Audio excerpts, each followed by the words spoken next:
In this video, we're going to consider the ideas of community, quality of life, attachment, and satisfaction. And while these terms are all related, they are not one and the same, and so we're going to spend some time thinking about how they all differ. And we're going to begin by examining the notion of the quality of life in communities. So to begin, we could think in sort of an old philosophical approach to this. Plato, for instance, had a utopianistic notion of what the perfect or ideal community would look like, and actually spelled out very clear guidelines. Centrally located, no more than 5,000 households, distributed among 5,040 plots, and grouped into 12 districts around an acropolis. Each household would be equal in both the quality of the land and number of children. Very, very kind of clear-cut guideline for what the ideal community would look like. And when we talk about the Greek polis, a lot of the ideas around there come from the Platonic ideal. And the Bible actually also informs our ideas of the best community. If we look at John's Gospel, as noted by Larry Lyon and Robin Driscoll, they find this particular excerpt about the holy city of Jerusalem, and it says, "And I, John, saw the holy city, the new Jerusalem, coming down from God out of heaven. It was a glorious sight, beautiful as a bride at her wedding. It was filled with the glory of God, and flashed and glowed like a precious gem, crystal clear like jasper. Its walls were broad and high, with 12 gates guarded by 12 angels. The 12 gates were made of pearls, each gate from a single pearl, and the main street was pure, transparent gold like glass.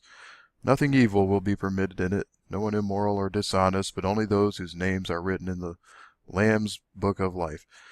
And so it goes on. And this particular excerpt, you'll note, really is focused on values, on membership, who's an insider, who's an outsider, but also highly just on the physical plane, right, in terms of what it looks like, what it's made out of, and so on. What we can learn from both Plato and from John's Gospel and the Bible is that one person's idea of the ideal or perfect community is not necessarily going to be the same as the next person's. And so the notion of developing the perfect community may be sort of hard to grasp, because there really is no objectively clear-cut set of guidelines on what a perfect community would look like. It's all a matter of values, and we can't really avoid the subjective nature of values and so on. I would argue that many people don't even really think about why community matters. We wind up thinking a lot about our families, about ourselves. The United States has a very individualistic culture, and we tend to really focus on psychological well-being. And if you don't believe me, just go to a bookstore and look at the self-help section, where you'll find just shelf after shelf, and then try to find the part of the bookstore where it talks about community. And you're probably not going to find much there, if there even is a section like that. But, we look at our work and our school places. We think about large-scale mass society when we think about something bigger than ourselves. And so the community is starting to be eclipsed in a lot of regards, at least in the way that people think about quality of life and their own well-being. As a result of the individualistic culture that we live in, when people try to improve their life quality, they do so in a very individualistic way, and that may come about through counseling with professionals, and that could be effective, for helping individuals improve their quality of life. But not everybody's going to seek out counseling, and many people who want to have counseling simply can't access it. They don't have the right kind of insurance or something like that. And while counseling may help individuals deal with problems like unemployment, it doesn't solve the root of the problem, which is usually not rooted in the individual but in the community.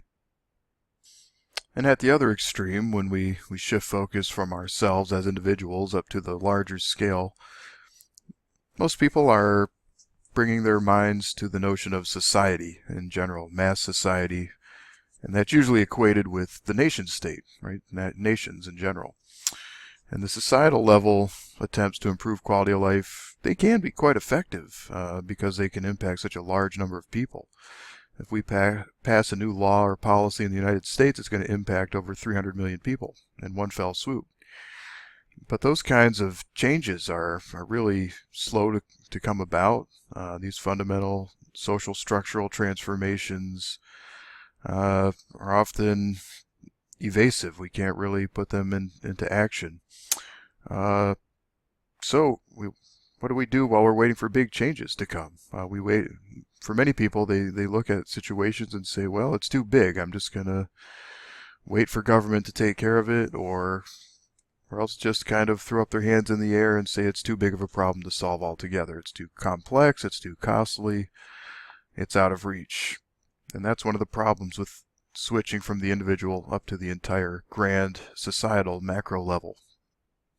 And when it comes down to figuring out exactly what problems to solve and what things could be focused on to improve the quality of life, there's again this distinction between objective and subjective components. On the objective side, as noted by Lyon and Driscoll, this usually encompasses public safety, so might be related to criminal justice administration, promoting a strong economy to support people's resource needs, having some kind of healthcare and educational opportunities in institutions, promoting a clean, healthy, and livable environment, right? And identifying the optimum population size for that environment. On the subjective side of things, you're going to see a lot more variation because of value differences. Some people really value individual liberty. Others focus on categorical equality or communal fraternity. And some focus on representative, responsive government, local identification, and promoting diversity or resident heterogeneity. And many of those particularly subjective, but even the objective criteria for quality of life can come into conflict. And there are trade-offs, for instance, between freedom and security, as really came into the public mind in the United States, for instance, after 9/11, where freedom and security, people were willing to sacrifice a lot of individual freedom in order to promote a greater level of security, for instance. And that can mean really deteriorating individual liberty. And a lot of people, they privilege individual liberty over security. So we're going to have lots of value conflicts there.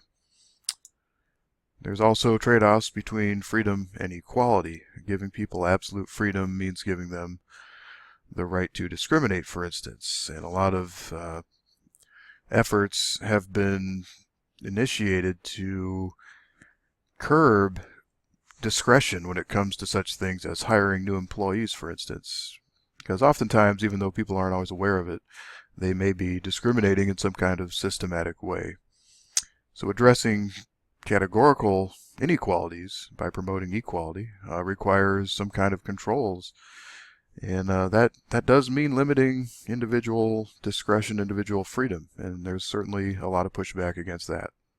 Another big trade-off we see when we think about communities is that between sort of a communal fraternity versus an individual freedom. And the tendency, particularly in the United States and other Western cultures maybe, is a real privileging of individual freedom and anonymity. And arguably, as countries urbanize, they tend to become more private at the individual level, and it's possible to go through life sort of unnoticed. Whereas that's very difficult if you live in a smaller rural community where everybody knows everybody. That's always the kind of slogan that we think of when we think of small rural communities. So we have a trade-off here. Freedom and being anonymous go hand in hand, but a lot of times people also kind of have a craving to feel like they're a part of something bigger, right? And that's one of the reasons people want to leave cities and move to small towns. They're hoping to feel that sense of communal fraternity, but oftentimes when they do make that move, they resent what? Giving up all that individual privacy and freedom.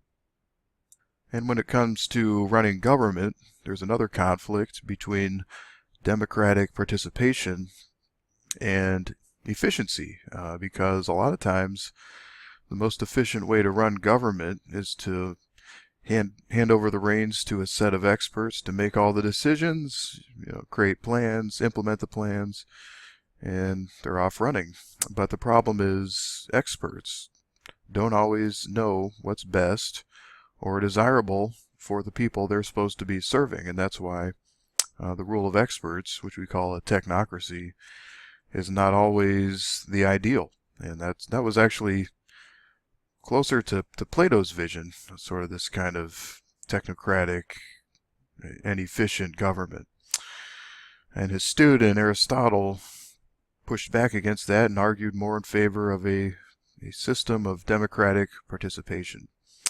And by having people participate in politics, they're able to insert their values, their ideas about what's desirable. And as we noted earlier, what's desirable for one person isn't necessarily desirable for the next. So there needs to be some kind of public input when there's a discussion going on about how to change a community, how to improve it.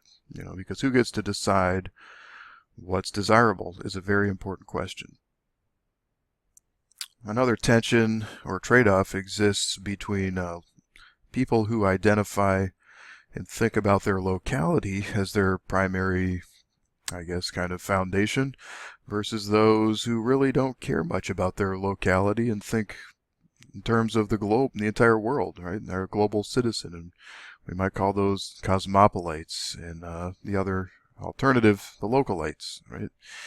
And arguably, as we continue to see urbanization unfold, there tends to be less orientation to the local level. Another tension or trade-off that we see in communities is that between heterogeneity and solidarity.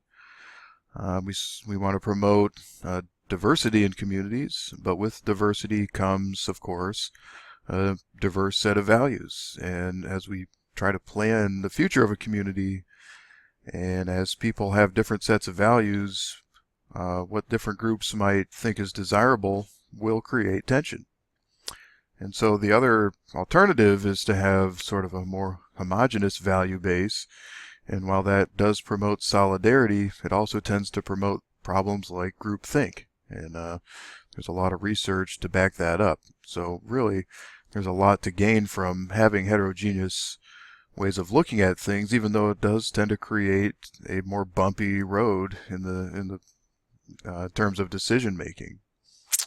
And so some conflict, conflict is a part of life, and communities that try to avoid it really push towards this homogeneous model of solidarity, but it's a very limiting way to go. More creative solutions and outcomes result when conflict is actually sort of embraced rather than avoided or suppressed. So as we reflect back on all these different value tensions or trade-offs, it's easy to see why it's so hard to make plans for the future in a community, right? Because the subjective aspects of the community quality of life, it's hard to please everyone. And we might even say it's impossible, but hopefully in the process of conflict, out of that will emerge new forms, new ideas, and new solutions that ideally will promote some kind of win-win, if not a compromise.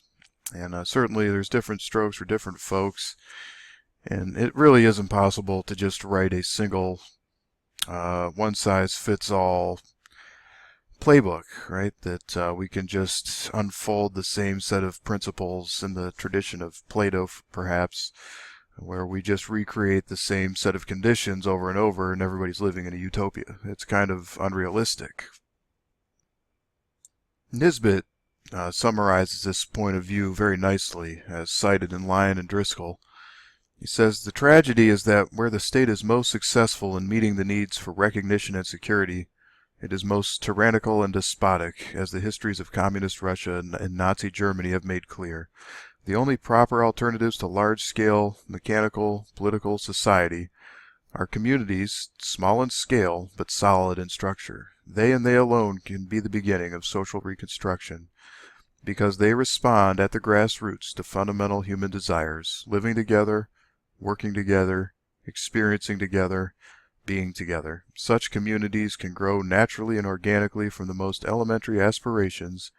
They remain continuously flexible, and by their very nature, they do not insist upon imposing and rigid organizations. And we should maybe finish the discussion of quality of life by thinking about two contradictions about community life, lest we view them as a kind of holy grail. Communities can shield individuals from complex and distant forces of control, provided they have the autonomy to do so, and thereby protecting and ensuring individual freedom. At the same time, communities can also develop their own strict and repressive set of local norms, and those in turn can actually undermine individual freedom. So the community is a go-between between the individual and the larger mass society, but not all communities are going to privilege individual freedom, and in fact, some may stifle it. But to add to our discussion of the quality of life in communities, it's worthwhile to think about what the research tells us. And here there are two relevant bodies of research. One focuses on community satisfaction. In other words, what are those features that tend to lead to the highest levels of satisfaction with communities that people report? And similarly, what makes people feel attached to their community, right? So what promotes a stronger sense of community attachment? So when we think about those factors that promote community satisfaction or promote community attachment, what we're really doing is informing a larger discussion about what can promote the greatest quality of life, and that will probably vary from place to place, as we noted. One thing that we do know from this research is that a high level of dissatisfaction with community is a crucial impetus for relocation, and if people don't like where they live, they do tend to want to relocate. And that has really been a problem for rural communities suffering from large-scale out-migration, and particularly for youth who do not see a lot of opportunity or future.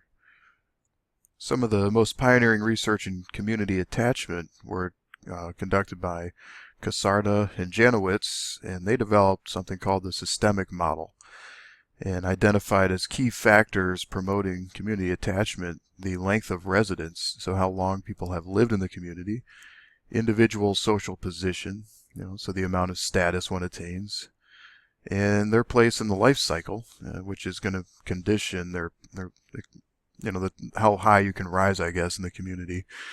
And those in turn also have an impact on friendship and kinship bonds. And of course, the more bonds you have, the more satisfied or attached one may become to the community. And it's possible, although it wasn't really tested, that community attachment levels also are correlated with community satisfaction. Research by Campbell et al. Use a slightly different model, the community services model. And here they focus not so much on individual characteristics as on more organizational or institutional characteristics. So schools, the climate, the condition of roads, the condition of parks and playgrounds, the level of police protection. None of these things have to do with the individual. And they do find that these factors have some empirical support, though it was somewhat weak, and that the best predictor of community attachment was satisfaction with schools. So that's an interesting empirical finding. Goody also did some of the most fundamental research in this area using the social dimensions model, and here he identifies primary group relationships, community participation, commitment, viability, heterogeneity, power distribution, and community pride as all factors related to satisfaction, but not so much attachment. So this is an interesting kind of finding because it shows that satisfaction and attachment are not necessarily one and the same. One can be satisfied but not necessarily attached, in other words. Research by Ralph Brown builds on this previous body by adding economic variables, and specifically economic attitudes. Brown notes that several of these other community attachment or community satisfaction studies tended to neglect economic components, and he says that people are consumers in a wider context before their community residents. So we could certainly see with the rise of Amazon, for instance, where people can have products delivered to their doorstep, that they don't even necessarily have to go out into their communities to get the resources that they need. And empirically, Brown found support for this and identified as a crucial variable satisfaction with employment. And he argued that this was the best, well, didn't just argue, he found support empirically for the idea that this was the best predictor of both community satisfaction and attachment. So has added to this larger body of literature an important piece.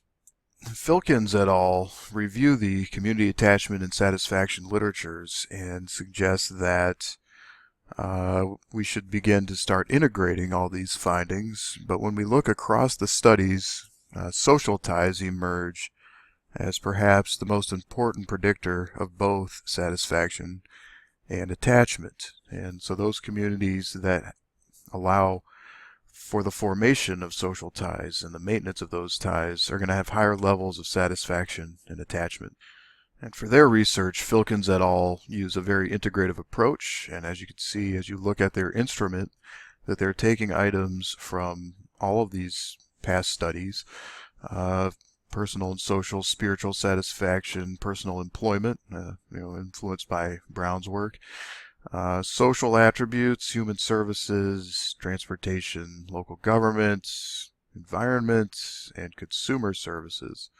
And a lot of this, again, tied to previous work in community satisfaction and attachment. And Filkins et al. Used the data that they generated from their instrument to conduct a regression analysis. And as we look over to the right side of the table, those numbers there with the asterisks by them are the significant variables. And so we see that employment, personal employment satisfaction does emerge, controlling for a host of other factors. You see that actually among personal characteristics, the most critical variable was age, and that gender and education had small effects also, but really the size of these effects are not very large, even though they are significant. Really an indication of sample size more than strength of relationship. And other significant variables had to do with the community itself. So individual attributes were less important than community characteristics. Social attributes emerge as the primary predictor of community satisfaction. That's what they're predicting here. And to a lesser degree, the strength of local government services, consumer services, and education. But again, that's a rather weak relationship. So very interesting findings from Filkins in a more integrated kind of empirical study. But we're not done yet. And if we look at the work by Brehm et al., they argue that past research has not given enough attention to attachment to the natural environment, and that this could be a key factor in community attachment. And so to broaden community attachment beyond the social aspects, we need to think about the natural environment. And that's especially the case when we're dealing with amenity-based areas with really great natural amenities, where many migrants are, migrants are being attracted. And that's one of the sources of satisfaction. And of course, that's then going to be related to community well-being. And the results of their study, Brehm et al. 2000, was that there's some dimensionality to community attachment. That on one hand, some people felt community attachment based on social aspects, such as having friends close by, or family, or local culture and traditions. And then you had people who were attached to their community because of natural environmental conditions, the landscape and views, the wildlife, the recreational opportunities, and so on. So people, in other words, can be attached to their communities for different reasons within the same community. Bremidal also finds some dimensional differences with regard to collective action, or the types of local groups or organizations that people participate in. And here they find that economic development was one source, social involvement another, and land-based production yet another, right? So some people are motivated to really protect the environment. Some people are motivated to be more involved with their church or youth groups, and some people are motivated to be involved with their Chamber of Commerce, community planning group, or economic development group. And those also tended to be related to local civic groups. Beyond the identification of different dimensions, Bremidal could take the next step in terms of trying to predict the different types of attachment that were identified, the social versus the natural environmental attachment. And as you can see in this table, the only variable to emerge as significant in predicting social attachment was social involvement. So of course, the more involved you are in your community, the more social ties you're going to have, and ergo the more satisfaction you'll have with your social attachment, perhaps. And efforts to identify factors that promoted attachment to the natural environment, not as clear-cut, not as straightforward, but one of the key items there is the importance of freedom to express opinions. That was something that increased the odds of someone being attached to the local environment. But so a very different set of variables predicting social versus natural environmental attachment.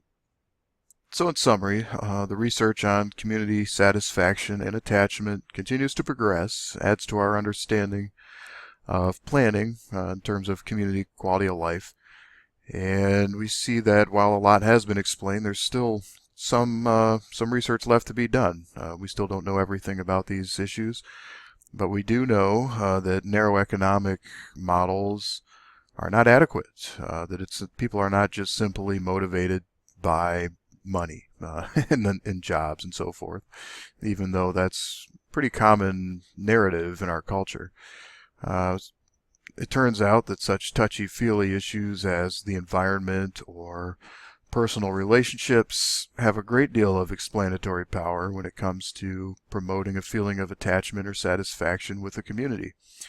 And so if we're going to improve the quality of life in communities, we should take these issues seriously and not dismiss them as irrelevant. And that will conclude our discussion.